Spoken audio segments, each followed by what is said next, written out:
안녕하세요. 달빛 야와입니다. 오늘 이야기를 시작합니다.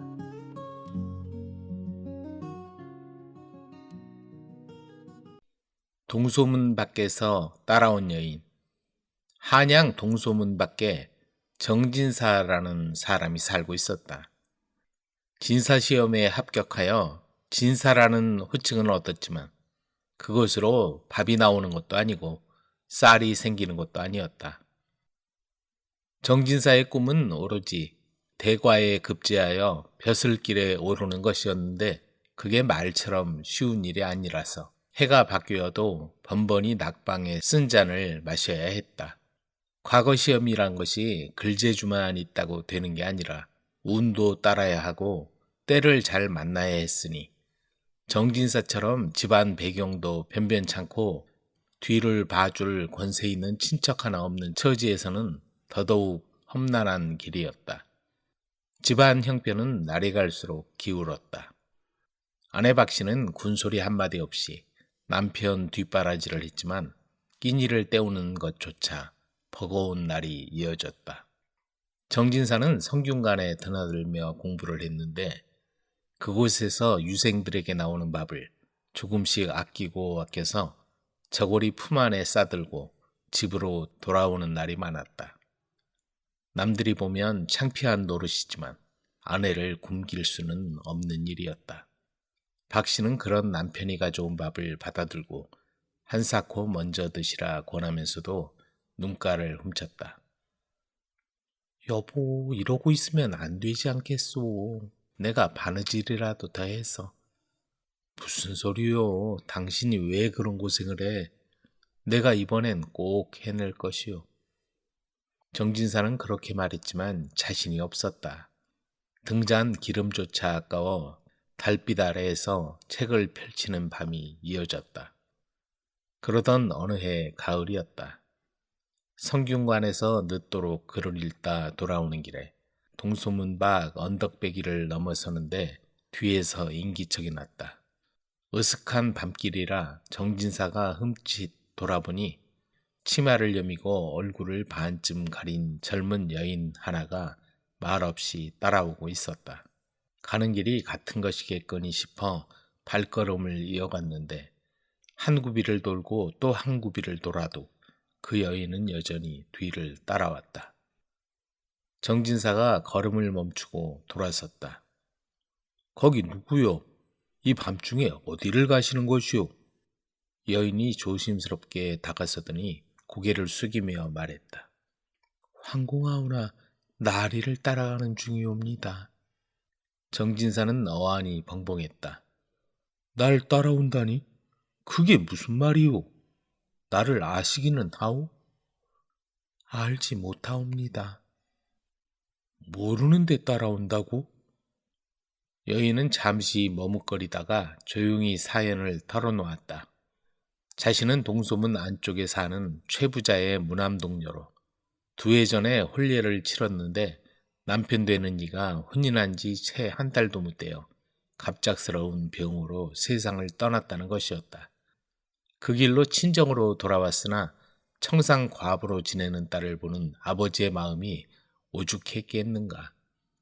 최 부자는 딸이 그렇게 무너져가는 것을 더는 볼 수 없어 하루는 딸을 불러 앉히고 이렇게 말했다 한다. 얘야, 애비 말을 들어라. 이렇게 사는 건 사람 사는 것이 아니다. 오늘 저녁에 밖에 나가서 처음 마주치는 사람이 있거든. 그 사람을 따라가거라. 양반이건 상놈이건 늙었건 젊었건 가리지 말고 그게 내 팔자인 것이니 거스르지 말거라.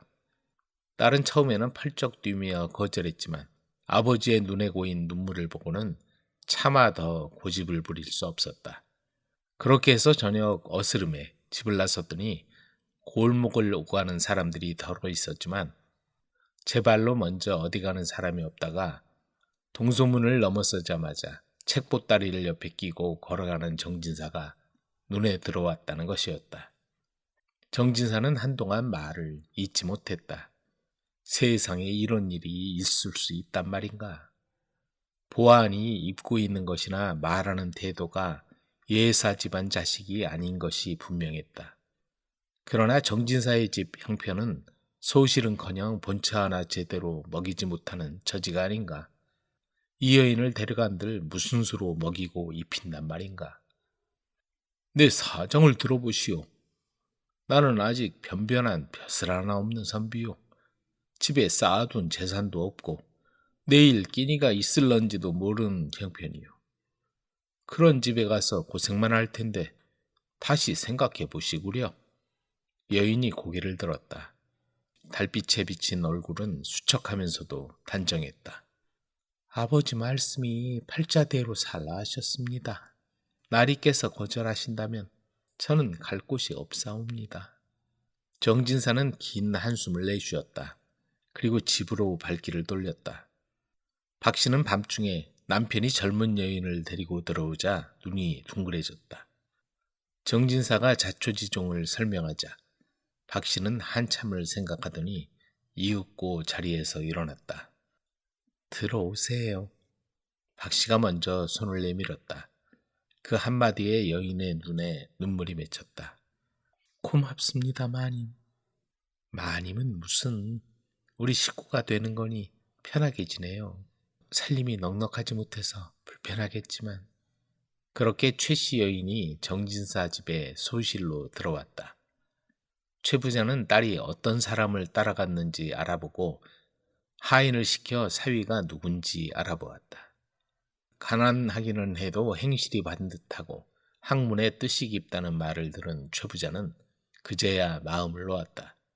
그리고 얼마 지나지 않아 정진사 집으로 하인을 보내 쌀과 반찬거리를 넉넉히 들여보냈다. 처음에는 정진사가 사양했지만 최 부자 집 하인이 말했다. 주인 어른께서 사위가 공부에 전념할 수 있도록 도와드리라 하셨습니다. 사양하시면 소인이 홀이 납니다.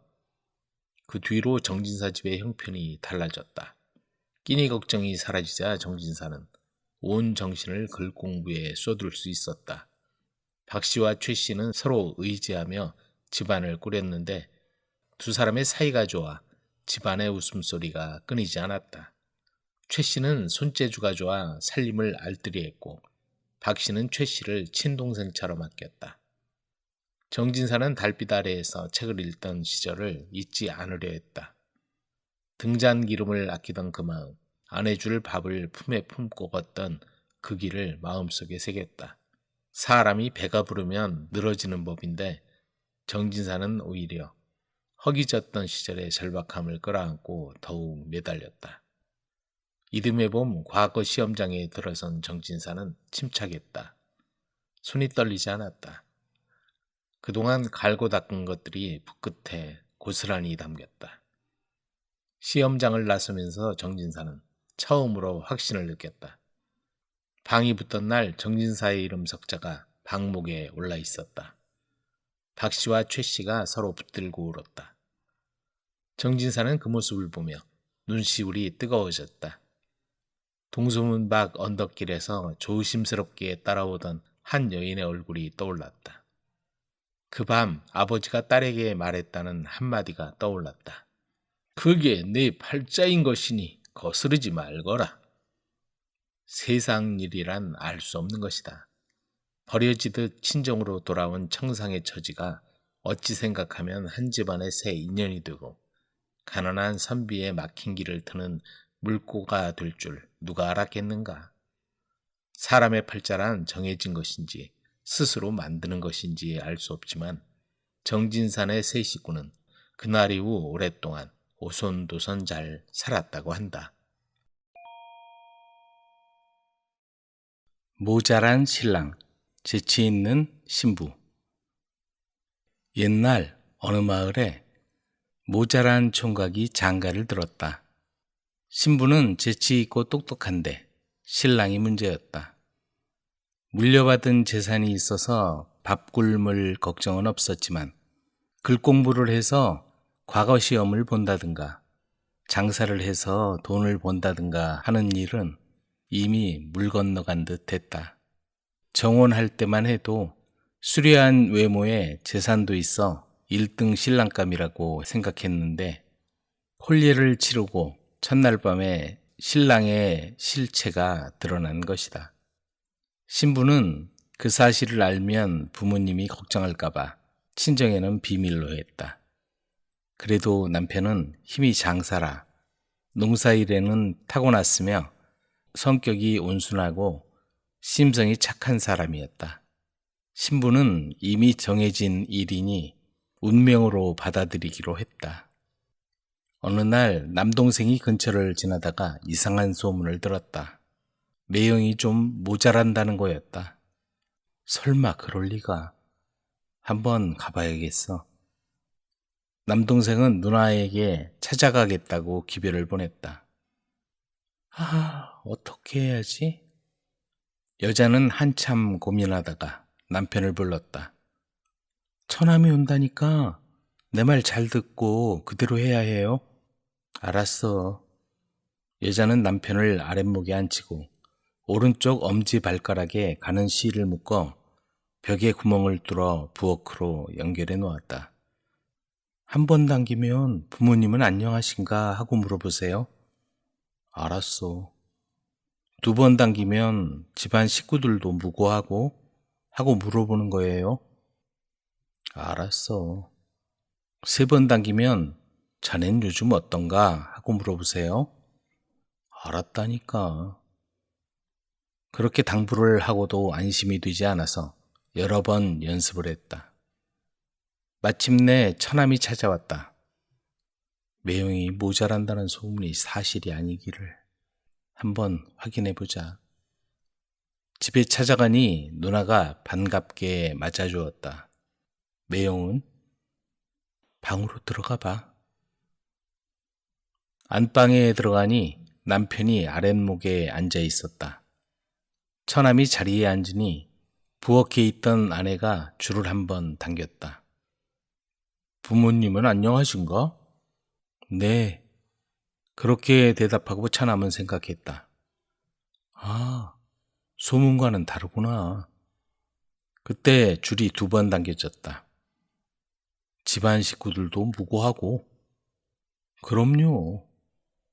그러자 줄이 세 번 당겨졌다. 자넨 요즘 어떤가? 덕분에 잘 지내고 있습니다.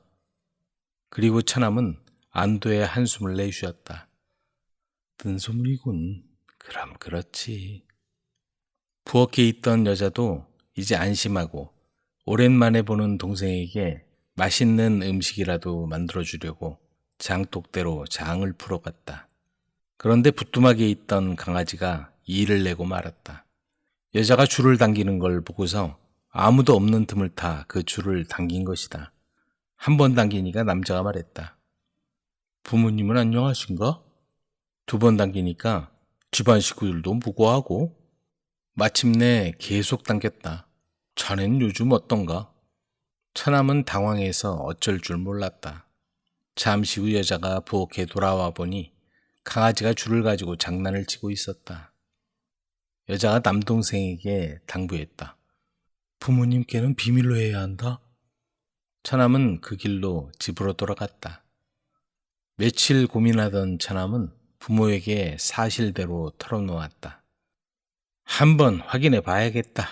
당장 오라고 일러라. 전가를 받고 여자는 걱정이 태산이었다. 여자는 남편에게 인사말을 일러주었다. 이번엔 머릿속이 기억하고 있다가 실수 없이 대답해야 해요. 알았어. 모자란 신랑과 아내는 친정을 향해 길을 떠났다. 얼마나 갔을까? 다리도 아프고 배도 고파서 고개턱에 앉아 싸온 주먹밥을 먹으려던 참이었다. 그때 어디선가 들쥐 한 마리가 나오더니 주먹밥을 물어가 버렸다. 이리 내놓지 못해? 하지만 얼마나 빠른지 쫓아가도 아무 소용이 없었다. 친정에 도착한 건 밤이 깊어서였다. 너무 늦어 인사는 아침에 드리기로 하고 방으로 들어가 여장을 풀었다. 하지만 모자란 신랑은 배가 고파 잠이 잘 오지 않았다. 그래서 요깃거리라도 없을까 밖으로 나와 마루에서 서성거렸다. 그러자 아내가 신랑에게 뭐라도 챙겨줄 요량으로 방에서 나왔다. 그런데 그때 마루 밑에는 도둑이 숨어 있었다. 모두 잠들기를 기다렸다가 방에 들어가 귀중품을 몽땅 털어갈 생각이었다. 마루 위에 있던 모자란 신랑은 낮에 들쥐가 물어간 주먹밥이 생각났다. 에이, 몽둥이로 때려 잡아야 하는데. 그리고는 발을 굴렀다. 마루 밑에 있던 도둑은 들킨 줄 알고 놀라서 마루에서 기어나와 후다닥 조랭랑을 쳤다. 누구야? 그 소란에 식구들이 잠을 깨서 밖으로 나왔다. 그러자 아내는 마루 밑에 도둑이 숨어 있었는데 용감하게도 신랑이 도둑을 쫓아버렸다고 말했다. 식구들은 사위가 도둑을 쫓아버린 거로 생각했다. 그래, 이렇게 용감한데 좀 모자라면 어떠냐? 친정 아버지의 말에 모두 고개를 끄덕였다. 그 일로 신랑은 친정에서 귀한 대접을 받았다. 모자란 신랑은 며칠 동안 친정에서 행복한 시간을 보내고 아내를 데리고 당당하게 집을 향해 길을 떠났다. 한 집에 서방이 둘이네. 어느 마을에 금실좋기로 소문난 젊은 부부가 살고 있었다. 그런데 갑자기 남편이 불치병에 걸리고 말았다. 아내는 남편을 어떻게든 살려보려고 있는 논밭을 다 팔아 좋다는 약은 다 써보고 용하다는 명의나 의원을 찾아다녔지만 소용없었다. 여보, 미안하오. 앞으로 뭘 먹고 살아야 할지 걱정이구려. 걱정하지 마세요, 서방님. 다시 건강해질 수 있어요. 아내는 남편을 살릴 수 있다고 굳게 믿었다. 그리고는 남편을 살릴 생각으로 시집올 때 해온 폐물과 살림살이를 정리해 병을 고칠 수 있다는 소리만 들리면 남편을 데리고 전국을 찾아다녔다. 남편의 미안함은 이루 말할 수 없었다. 여보, 나 때문에 당신이 고생이 많구려. 이제 포기합시다. 하지만 아내는 남편의 말에 끄떡하지 않고 부지런히 돌아다녔다. 그러다 보니 그들은 거렁뱅이처럼 남의 집에서 얻어먹는 처지가 되었다. 제대로 먹지 못하고 잠도 제대로 못 잔 채 좋은 약을 찾아다니다 보니 꼴이 말이 아니었다.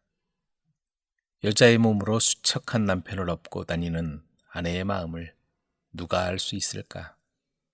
어느 날이었다. 그날도 어두워지자 어느 집에 들어가 먹을 것과 하룻밤 묵기를 정했다. 그 집은 동네에서 제일 가는 부자로 주인 양반은 마음씨가 좋은 사람이었다.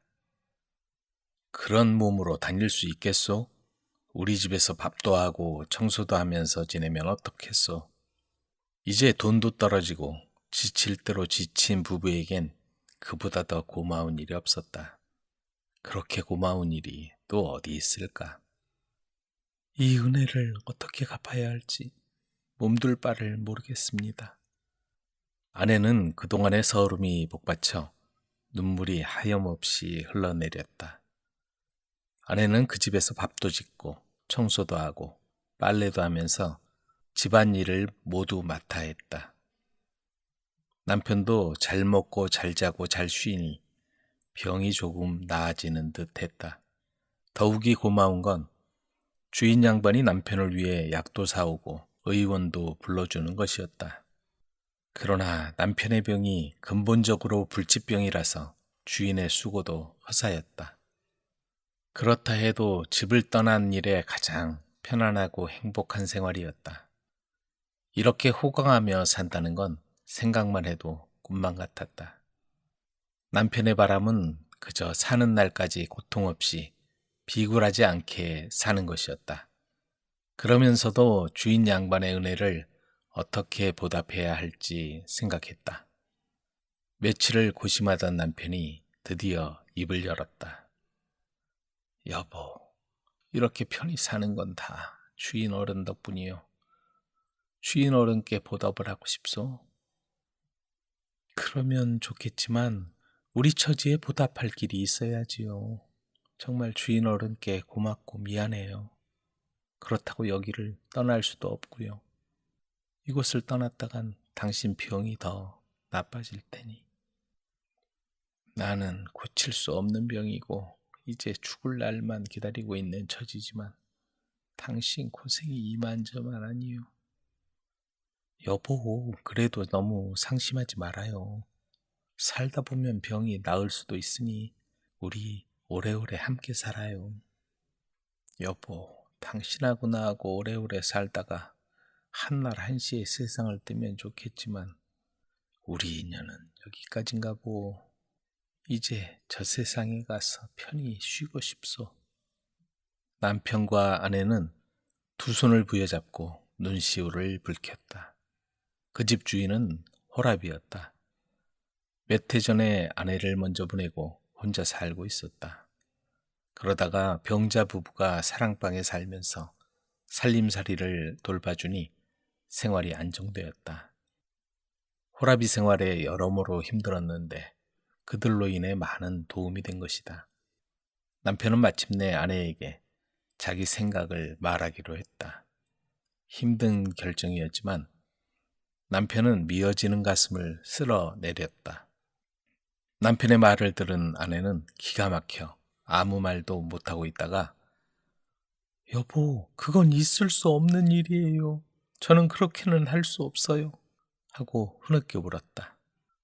아내는 처음엔 완강하게 거부했지만 며칠 동안 설득하고 또 설득한 끝에 나중에는 눈물을 흘리며 고개를 끄덕였다. 도대체 무슨 얘기길래 이렇게 며칠이나 고심했던 것인가? 아내가 주인 양반에게 말했다. 어르신, 저희 부부가 한 가지 결심을 했습니다. 주인 어른의 은혜에 보답할 길이 없어 이제부터 저는 어르신의 아내가 되려고 합니다. 저희의 간곡한 청이니 꼭 허락해 주시기 바랍니다. 주인 역시 처음에는 당치 않은 소리라며 펄쩍 뛰었지만 그들 부부의 간곡한 마음을 충분히 이해하고 마지못해 승낙했다. 이렇게 해서 아내는 주인과 동거하게 되었다. 한 집에서 두 서방을 모시고 살게 된 아내는 병든 남편과 새남편을 지극정성으로 섬기며 살았다. 병든 전 남편은 서서히 죽음을 맞이하게 되었다. 여보, 나는 당신 덕분에 살 만큼 살다가 먼저 가요. 여보, 이렇게 먼저 가시면 전 어떻게 살아요? 당신 없이는 살고 싶지 않아요. 여보, 내 마지막 부탁이 있는데 꼭 들어주겠다고 대답하시오. 그렇지 않으면 영영 눈을 감을 수 없어. 알았으니 말씀해 보세요. 내가 가더라도 당신은 주인 어른과 행복하게 오래오래 사시오. 제발 나를 편하게 보내주시오. 아내는 남편의 마지막 말에 고개를 끄덕이며 남편을 품에 안았다. 남편은 아내의 따뜻한 품 안에서 조용히 눈을 감았다. 주인은 아내의 전 남편을 정성을 다해 장례를 치러주었다. 그리고 전 남편의 간곡한 부탁을 받아서 아내를 잘 보살폈다. 음식 솜씨와 바느질 솜씨도 뛰어난 아내는 살림도 잘하고 아들, 딸 낳고 잘 살았다고 한다.